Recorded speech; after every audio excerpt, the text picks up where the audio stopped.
क्या आप जानते हैं, सर्दी, खांसी, बुखार, सिर दर्द और पेट की गड़बड़ी जैसी सामान्य बीमारियां हमारी रोजमर्रा की जिंदगी में बहुत आम है, लेकिन इनका सही इलाज जानना बेहद जरूरी है। सर्दी खांसी के लिए हल्दी वाला दूध और भाप लेना फायदेमंद होता है। बुखार में पैरासिटामोल लें, आराम करें और खूब पानी पिए। सिर दर्द से बचने के लिए तनाव कम करें और हाइड्रेटेड रहें। पेट की गड़बड़ी में अजवाइन और जीरा पानी का सेवन करें। ये बहुत असरदार होते हैं।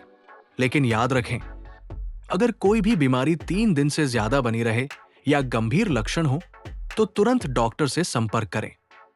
अपनी और अपने परिवार की सेहत का ध्यान रखें।